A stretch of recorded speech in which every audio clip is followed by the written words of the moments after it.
हरिपुर नामक शहर में पप्पू का ढाबा नाम का एक मशहूर ढाबा था।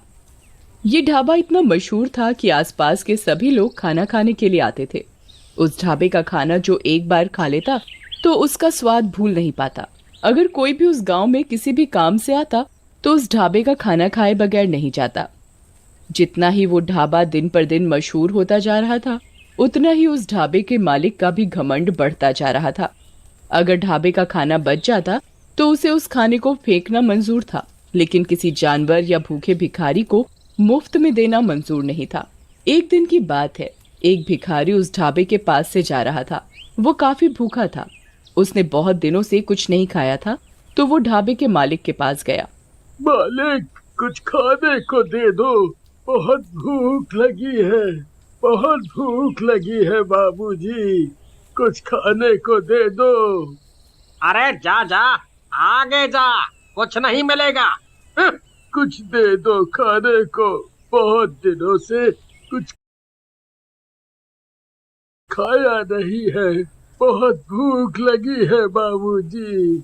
सुबह सुबह पता नहीं कहां कहां से आ जाते हैं मुंह उठा के, सारा दिन खराब कर दिया। रामू, ओ रामू, इसे बाहर तो निकाल।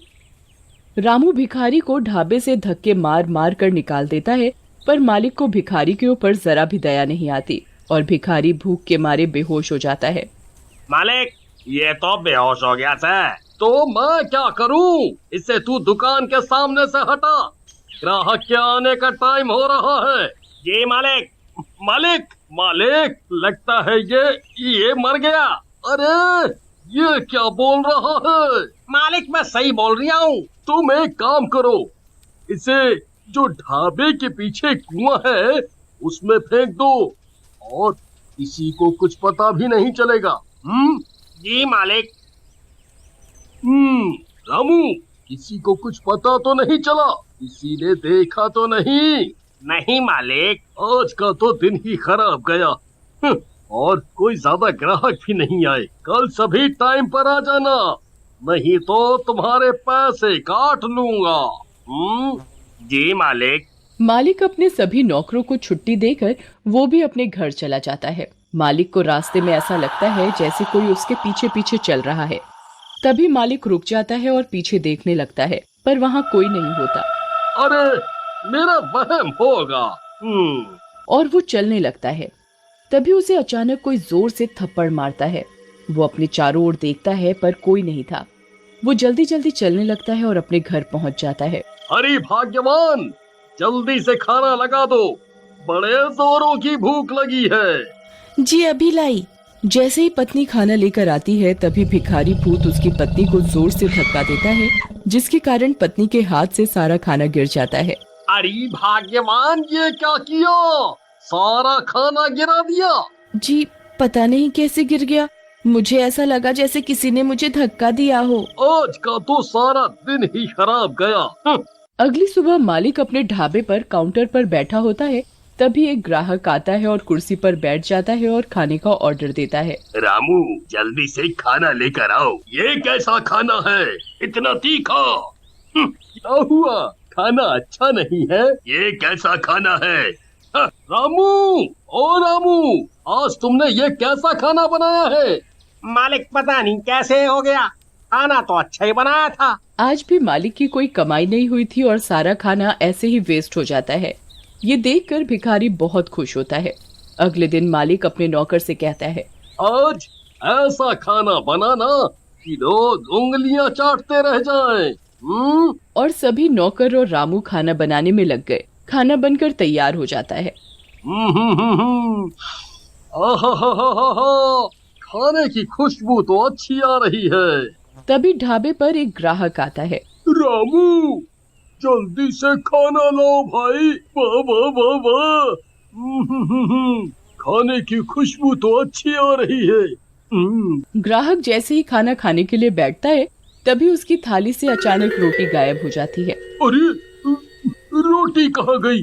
अभी तो थी। वो डर जाता है। वो रामू का आवाज लगाता है। रामू, रामू। जी साहब, क्या हो गया साहब? अरे रामू, मेरी रोटी गायब हो गई। अरे ऐसे कैसे हो सकता है साहब, आपका ये सारा करा धरा भूतिया भिखारी का था। वही सब ग्राहकों को परेशान और डरा रहा था। ग्राहक डर के मारे भाग जाता है। ढाबे के मालिक को समझ नहीं आ रहा था कि आखिर चक्कर क्या है। ऐसा रोज का काम हो गया और दिन पर दिन ढाबे के मालिक की कमाई कम होने लगी। एक दिन की बात है, शहर से कुछ लोग गांव की तरफ जा रहे थे। उन्हें पप्पू का ढाबा दिखाई दिया। उन्होंने उस ढाबे का नाम काफी सुन रखा था, तो वो ढाबे पर खाना खाने के लिए रुक गए और वो खाने का ऑर्डर करते हैं।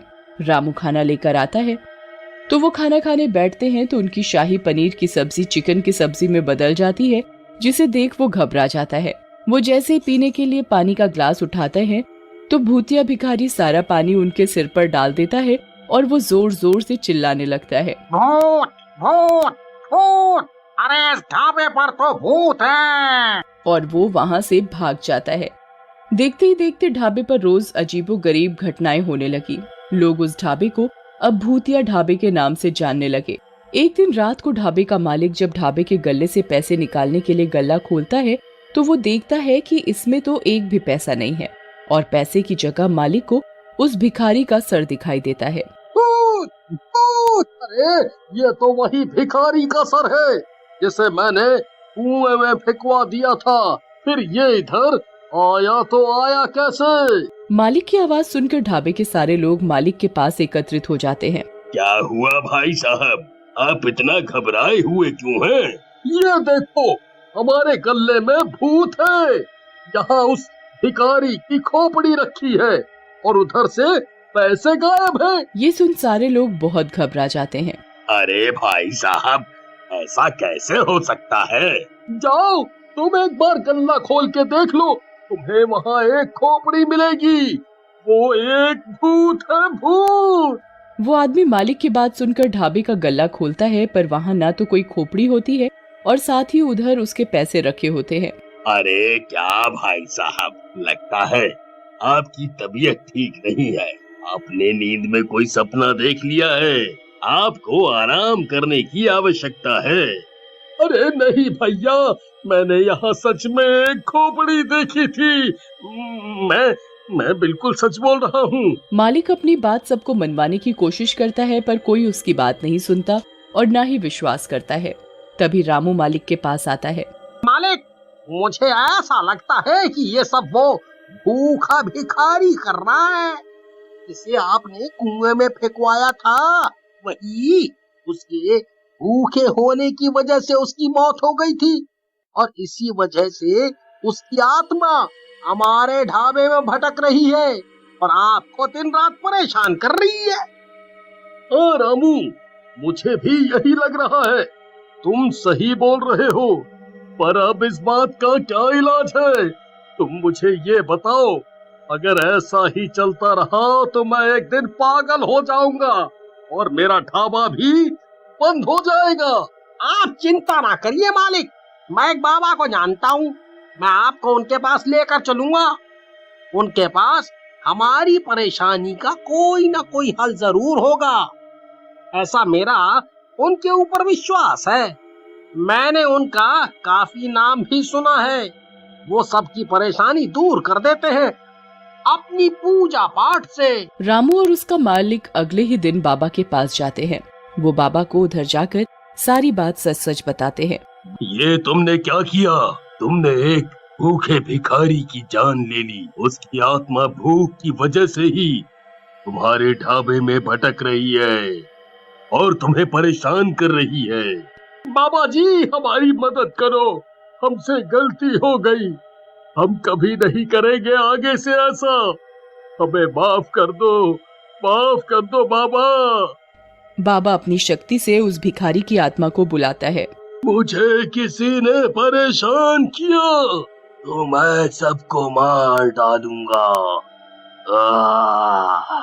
मुझे माफ कर दो, मुझे माफ कर दो, मुझसे गलती हो गई।